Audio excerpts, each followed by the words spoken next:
Good morning, you guys. How are you? Good? I hope you are fine. You've had a great week so far, I'm sure. So did I. I've had a great week. And we are coming to the end of our unit on music, which makes me very sad because it's always nice to talk about music, right? Now, I remember Cecily and I, we share an interest on Britney Spears, right, Cecily? I love Britney Spears too. We shared this last class. So, today we're moving on our topic about music and music listening. And we are going to finish off where we stopped last class. We're going to start off where we stopped last class, which was when we were studying the relative pronouns and the relative clauses, okay? And we were studying the difference between defining and non-defining relative clauses. So, I think we got all the way through to the defining relative clauses, and we were about to start the non-defining relative clauses. So this is where we're going to start, okay? We're going to take an overview on what we discussed last class, and then we're going to move on to the non-defining relative clauses. And like I said before, in our previous encounter, even though the names are very different in English and in Portuguese, the idea is exactly the same. So when we talk about defining relative clauses, we are talking about orações adjetivas restritivas. And when we talk about non-defining relative clauses, we are talking about orações adjetivas explicativas. Sometimes knowing the name in Portuguese makes it easier. Sometimes it makes it harder, right? It depends on how familiar you are with the concept in Portuguese, okay? But this is where we stopped last class. First things first, on Monday you guys got to celebrate Students' Day, right?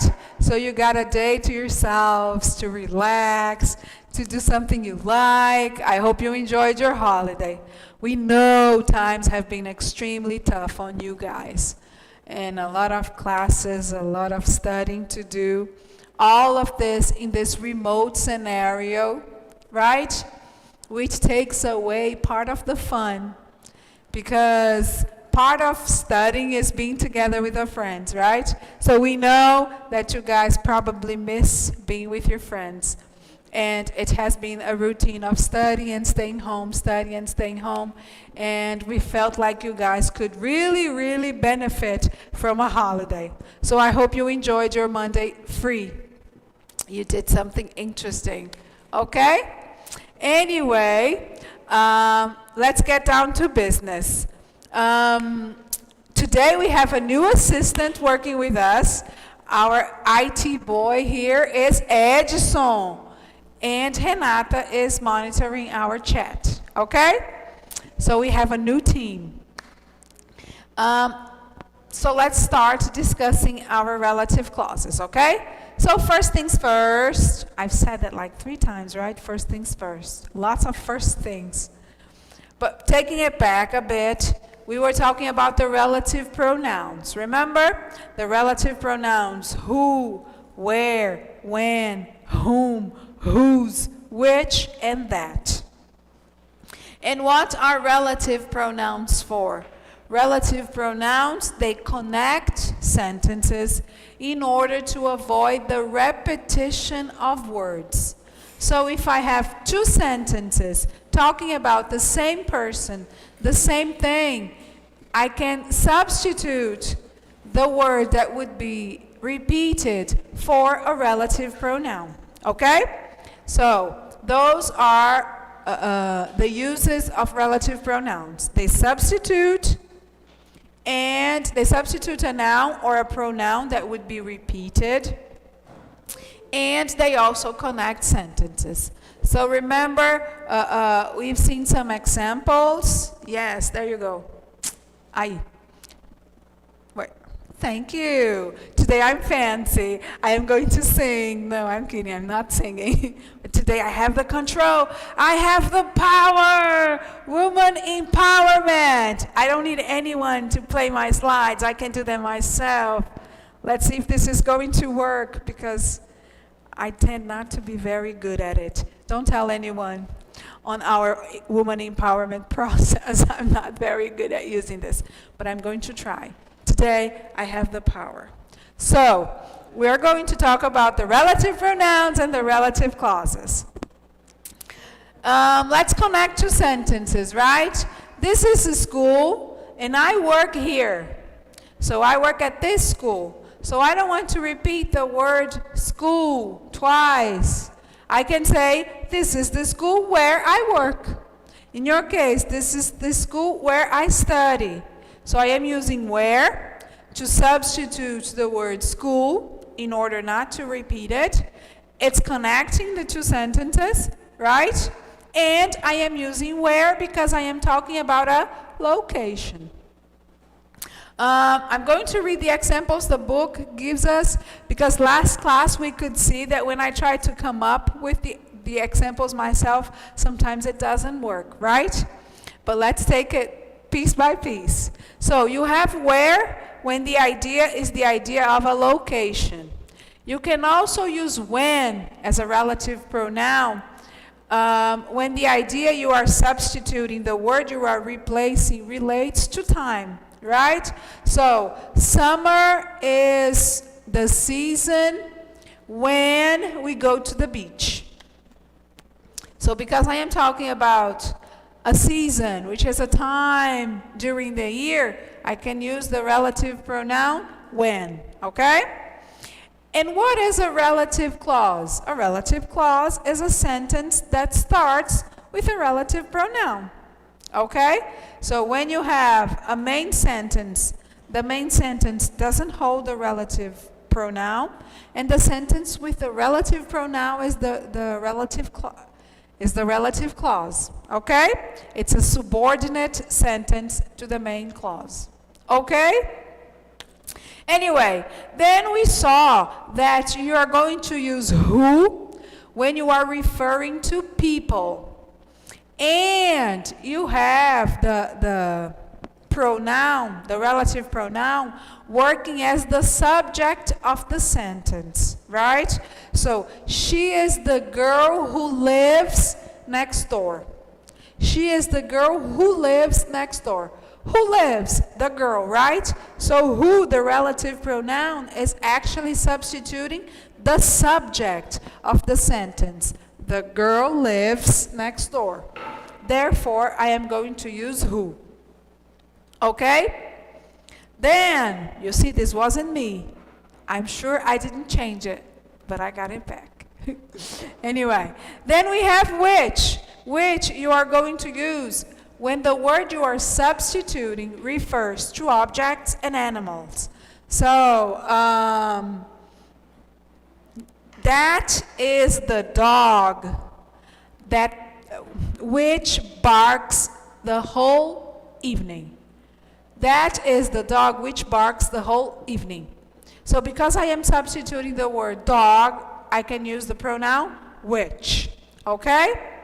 Where we've talked about, when we've talked about, you have whose. When the word I am replacing, the word I am substituting is actually the owner, the one that holds the possession. The idea is of possession between the word I am substituting and the word that comes after. So for example, this is the house whose owner I know. Whose owner is my best friend. This is the house whose owner is my best friend. So, I am not really talking about the house anymore. I am talking about the house's owner. So, the word I'm not repeating is house. But the relationship between house and the subject of the sentence is the idea of possession. Okay? So that's when I use whose. In Portuguese, we translate it as cujo ou cuja. But it always sounds strange because we really don't say cujo or cuja in Portuguese anymore, right? We generally use de quem, right? Essa é a casa, que, o dono eu conheço. So we really don't use whose in Portuguese. But in English it is common. So when I don't want to repeat the word to present its possession, I am going to use whose, okay? The weird factor here is when you are talking about relatives, relationships. Because when you are talking about relatives and relationships, you are going to use the idea of possession. And it sounds strange to say that it is possession, right? So, I'm going to say, this is the guy whose wife works with me. So the idea that the guy's wife, that would be a possession, is weird. But still, we relate those words by using the possessive, right? Remember those exercises we always did to practice family members?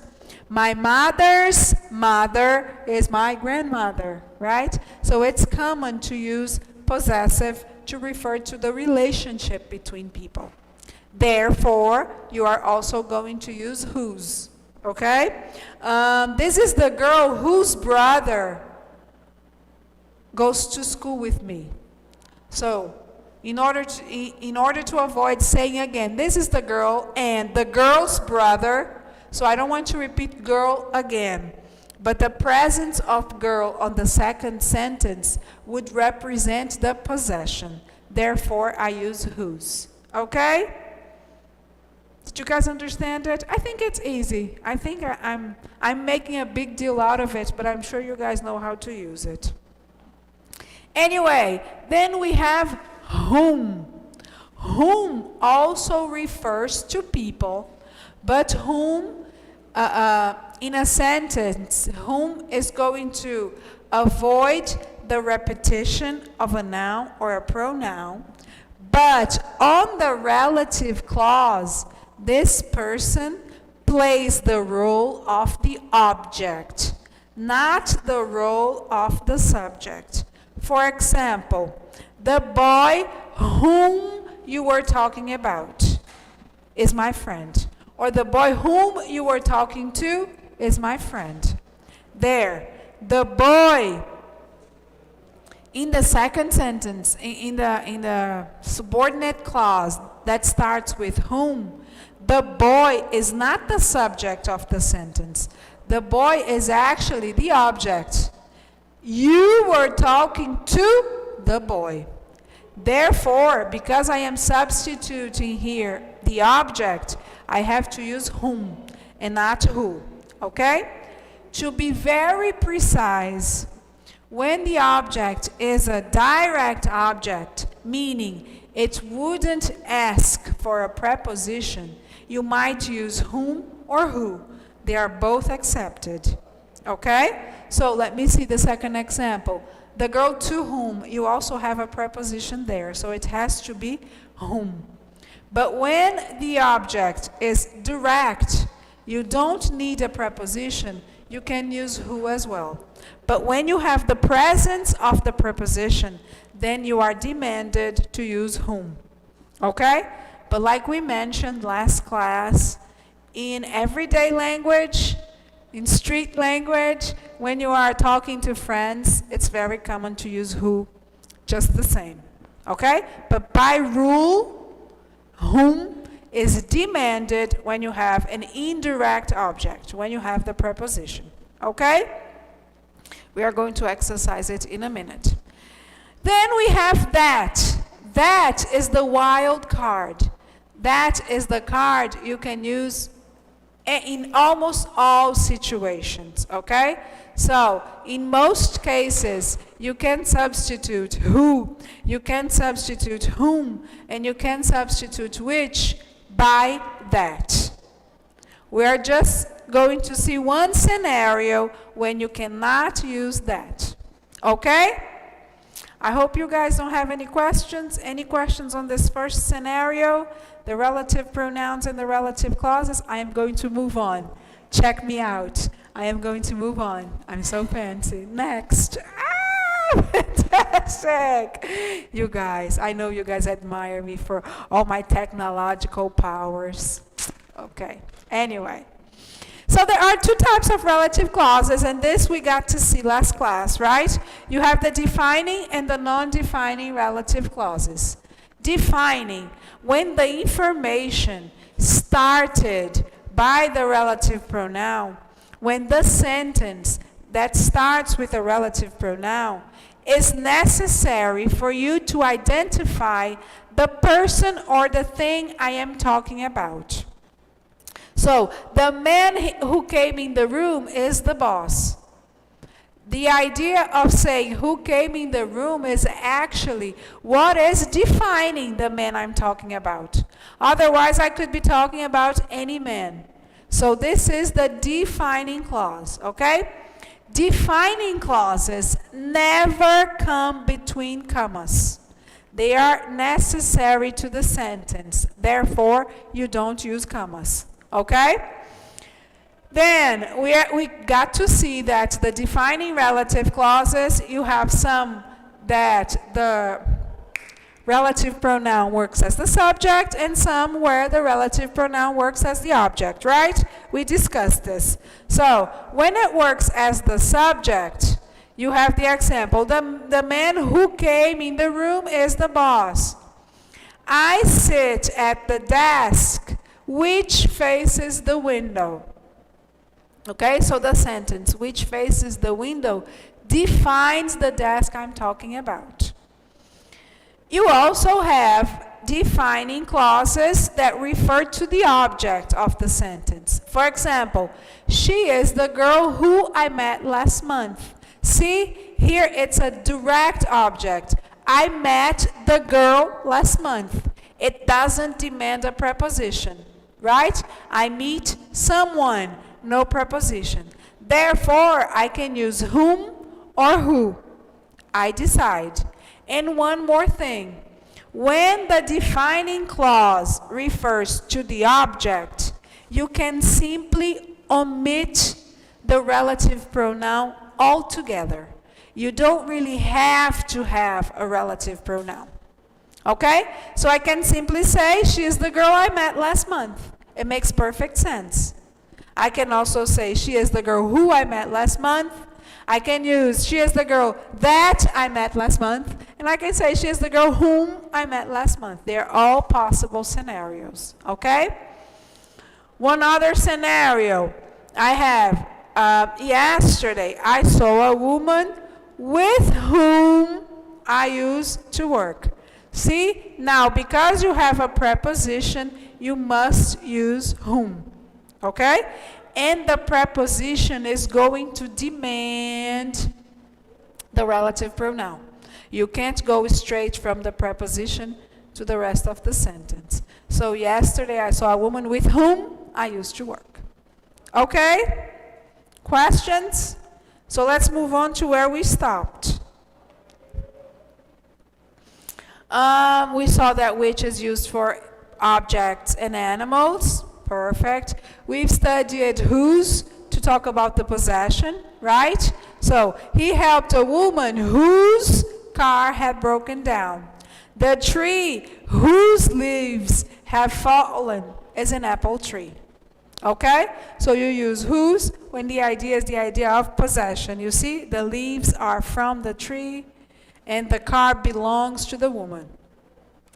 And I think, and correct me if I'm mistaken, we stopped when we were going to see the non-defining relative clauses.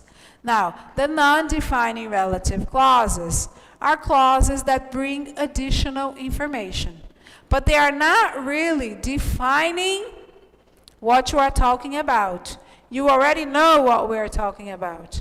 I just want to give you extra information about it. Okay? So, we are going to watch a movie.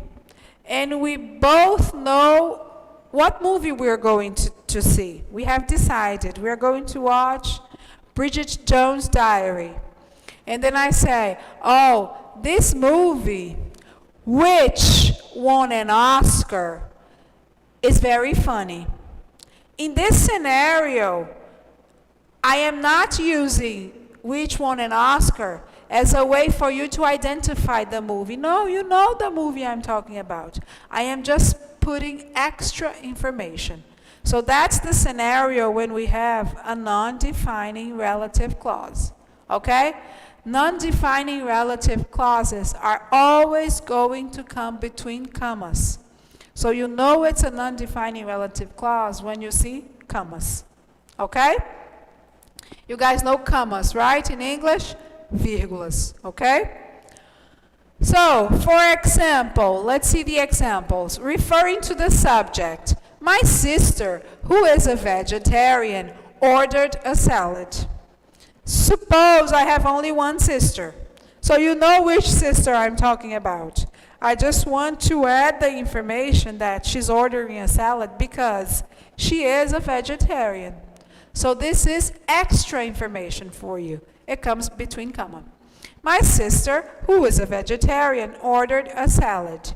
Here, who refers to the subject, right? My sister is a vegetarian.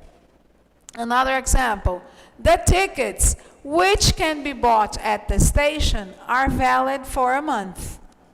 Okay? So you know the ticket I'm talking about. I just want to add the information that you can buy them at the station. So the tickets which can be bought at the station are valid for a month. You can also have non-defining relative clauses that refer to the object of the sentence. For example, Peter, whom nobody had met before, or who nobody had met before, arrived late.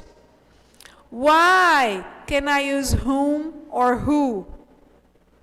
Because it refers to the object, but it is an object that doesn't demand a preposition, right? Nobody had met Peter. Met Peter, no preposition. So I can use who or whom.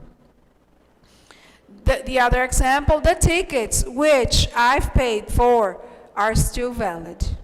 Okay? So there you have it, the non-defining clauses between comma. One important piece of information. For non-defining relative clauses, you cannot and you will not substitute who, whom, and which by that. You cannot do that. You can only use that when you have defining relative clauses. For non-defining relative clauses, you are going to have whom, who, whose, and which, and you are not going to substitute them by that. Okay? Questions? If you have any questions, let Renata know and she'll tell me. Okay? Let's practice then. Exercise 1 asks us to translate the sentences to Portuguese. When we translate it to Portuguese, there is never going to be one single sentence that is correct. Because when you translate, you don't translate word by word, you translate the idea. So sometimes we can express the same idea in different ways, right? So there isn't only one possible correct translation in the whole wide world. That's not the case. So we're just going to check here some meaningful translations. And if you have it a bit different, you can check it, you can send it to us, and then we can read your option as well. But don't worry, if you have a slight difference, it's okay. So, letter A says, people who study English are very clever. Now, this is a perfect sentence, a perfect example. So it says, people who study English are very clever. Let's analyze it a bit, shall we? This is a defining relative clause. It doesn't have comma, okay? So it is a defining relative clause. If I were to translate it, I would say, pessoas que estudam inglês são muito inteligentes. Thank you for the sentence. Yes, we are very intelligent. I mean, we're clever. But we have who because you are substituting the subject of the sentence, right? People who study English. So who there is the subject. B, the girl whom you talk to. See, the preposition to is demanded. So because the verb demands the preposition, when you talk to someone. You are going to have to use whom when you replace the object. Okay? The sentence is going to say, the girl whom you talk to is my daughter. Translating it to Portuguese, a garota com quem você falou, com quem você conversou, é minha filha. Also a defining relative clause, right? No commas needed. Next, the car for which I paid a lot is out of date now. Now we have a non-defining relative clause. It's held between commas, right? And the sentence says, o carro pelo qual eu paguei muito está desatualizado, está ultrapassado agora. Okay? And finally, letter D. There is a man over there whose age you can never guess. So, existe há um homem ali, cuja idade você nunca vai adivinhar, você não poderia adivinhar. Okay? These are the sentences we had to translate. Now pay attention. If you feel that it is complicated to know if the relative pronoun is substituting the object or the subject, I am going to give you a hint. And if you follow this hint, it's never going to be difficult again. After the relative pronoun is going to necessarily come a word. If the word that comes after the relative pronoun is a verb, it's because the relative pronoun is the subject. Okay, so people who study English. After who, you have the verb study, right? So who is the subject for the verb? But when after the relative pronoun, you have a pronoun or a noun, it's because that relative pronoun is working as an object. Because the upcoming word, the next word, is really the subject. So when I say, the girl whom you talk to, after whom, you have a pronoun, right? The pronoun you. Because you is actually the subject of the verb. So whom is replacing the object. The other one, the car for which I paid. After which you have a pronoun, I. So it means that which is referring to the object. Okay? I think if you follow this hint, this clue, it's going to be easy to identify if it is referring to the object or to the subject. Okay? Next. I feel so fancy and modern. So now let's do the exercises, okay? Let's do this. I'm going to assign you 2 minutes to do exercise 2. And then we're going to correct it, okay? So, complete the blanks with the relative pronouns that are most adequate. Write all the possibilities of pronouns that can be used. And you separate them by a dash. In the case that the pronoun is optional, you can have it or not, okay? Maybe it can be omitted. Signal it by using the symbol for empty, okay? 2 minutes to do it, come on. You guys are very quiet today. I only got to see that you were saying, good morning, good morning. I'll be quiet now, 2 minutes. It's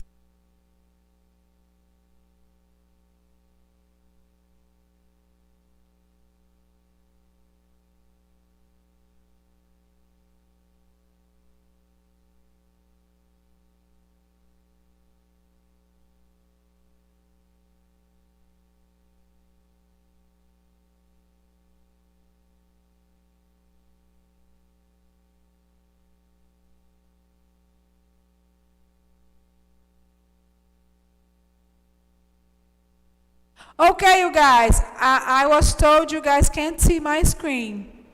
And that's okay. You have your books, right? I believe you guys have your books. But because you can't see my screen, we're going to do it together, okay? So exercise 2, letter A. Sorry about that. We're working on the technicalities. But anyway, my father is a taxi driver, doesn't usually work on Mondays. First, it is a non-defining relative clause, right? It is between commas. So, I am not saying what my father does in order for you to define him, to identify him. No. You know I am talking about my father, so I am not defining him. I'm just giving you additional information. It is going to be the subject of the sentence, right? So I have to use who, because it refers to a person, and this person is the subject. So I'm going to say, my father, who is a taxi driver, doesn't usually work on Mondays. So far, so good. We cannot omit it because it is a non-defining clause, and we cannot substitute it by that because it is a non-defining relative clause. So who is the option? B, I've sold the car, blank, I bought from you. Now here, I am referring to the car. And the other sentence has a subject. So I am referring to the car, and the car is the object of the sentence, right? It is an object, of course, but it is the object of the sentence. So I'm going to say, I've sold the car, which I bought from you. Which I bought from you. It is a defining clause. So I can say, I've sold the car that I bought from you. I can substitute which by that. And because it is a defining clause that refers to the object, I can also omit it altogether. I don't need to put anything. I can simply say, I've sold the car I bought from you. That's it. Okay? Perfect? If you have questions, please let me know. Letter C. There are people don't like to study other languages. Come on, are there people like that? So, there are people don't like to study other languages. People, I am describing people. And not describing per se, but I am going to talk about the word people. I'm going to substitute the word people. And people is supposed to be the subject of the sentence, right? So there are people who don't like to study other languages. And this is the only option I have, right? There are people, can I substitute it by that? There are people that don't like to study other languages. I can use that as well, right? That's my wild card. But I cannot omit it. Why? Because it is the subject of the sentence, okay? And finally, the man, wife is my dentist, came to the party. So here I have man and wife. I am substituting the word man, but man would be in the possessive form. It would be in the genitive case, right? I would say the man came to the party. The man's wife is my dentist. So here I am substituting, but the idea is the idea of possession. So I'm going to say the man whose wife is my dentist came to the party. Okay? And whose is not to be substituted and is not to be omitted. Okay? Are you guys following? So let's go to exercise 3. Combine the following sentences using who, that, which, or whose. The first one is done for you. So now you have 2 sentences and you are going to combine them together. Okay? So the first one, the example that's done, it says, people want to save time and energy. They use microwave ovens. Okay? So you are going to put them together. Now, I have people in the first sentence And I have people in the second sentence. Of course, in the second sentence, the word is there as they, but this is the word that would be repeated, right? People and people. So, I am going to say people who want to save time and energy use microwave ovens. I could also say, I can substitute, remember my wild card, I can substitute who by that. So I could also say people that want to save time and energy use microwave ovens. Okay? This is the example. Let's do number 2 on our own. Okay? Ovens use microwave energy. B, they cook food quickly. So ovens use microwave energy and they cook food quickly. One thing, we are talking about ovens. And ovens in general, they are saying cook food quickly. So here I have a non-defining clause, right? I am just giving you additional information. So I'm going to say ovens, comma, which cook food quickly, comma, use microwave energy. Okay? Ovens, comma, which cook food quickly, comma, use microwave energy. Okay? In this case, I cannot substitute it by that because it's an undefining clause, right? So I'm going to have to use which only. Next, an electron tube produces microwaves. Now they are obsessed with this microwave idea, right? On this exercise. All the sentences talk about microwave. No, only up to 4. No, all the sentences, because number 6 does too. Only number 5 forgets the microwave a bit. An electron tube produces microwaves. Microwaves cook food quickly. So pay attention that now the word that is repeated, in the first sentence, it is the object. In the second sentence, it is the subject, right? So where am I going to use it? I am going to say, an electron tube produces microwaves, which cook food quickly. Okay? An electron tube produces microwaves, which cook food quickly. Okay? It has to be which because I am talking about things and not people. In this scenario, could I use that? An electron tube produces microwaves that cook food quickly. It works, right? 4, microwave ovens have push-button controls. They defrost and cook food automatically. So again, the word I'm substituting is microwave. So I'm going to say microwaves, comma, which defrost and cook food automatically. No, I have microwave ovens, right? Microwave ovens, which defrost and cook food automatically, have push-button controls. 5, finally, one that doesn't talk about microwave. Anne-Marie and Joel have just got married. There you have your microwave. I knew it was too good to be true. There is your microwave. They got a microwave oven as a wedding present. So I am talking about Anne-Marie and Joel in both sentences, right? Anne-Marie and Joel in both sentences. So I'm going to say, Anne-Marie and Joel, who got a microwave oven as a wedding present, have just got married.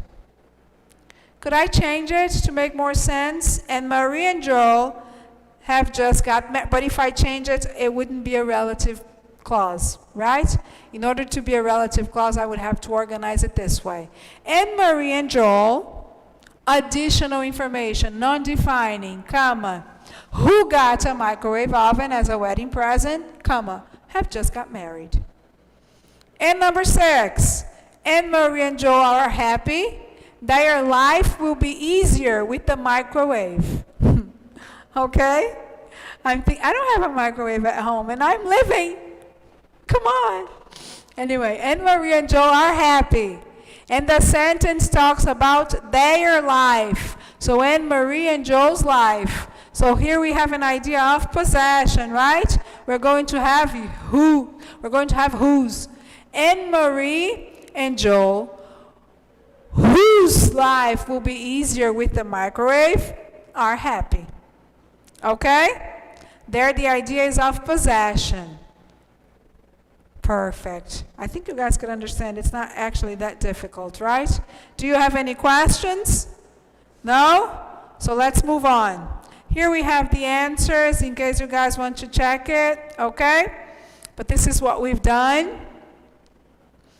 And now we're going to start the text. Because we're almost out of time, I wouldn't want to start the topic now. So we're going to save the entire reading for the second half of the class, okay? So just let me know because you are very quiet today. Cecily, I think you arrived a little later. I started the morning by saying that we shared this interest on Britney Spears, if I am not mistaken. This is something we talked about last class.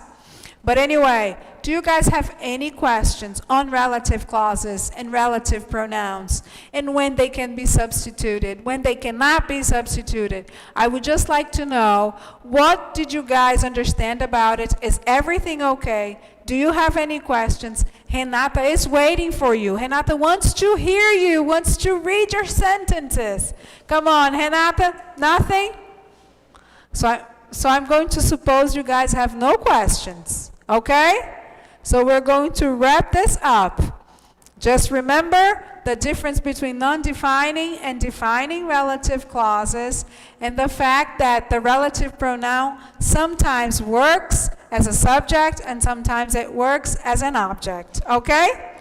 So now let's take a break. Let's drink some coffee. Consider the questions you have if you have any. And then after the break, we're going to read a little more about music. Okay?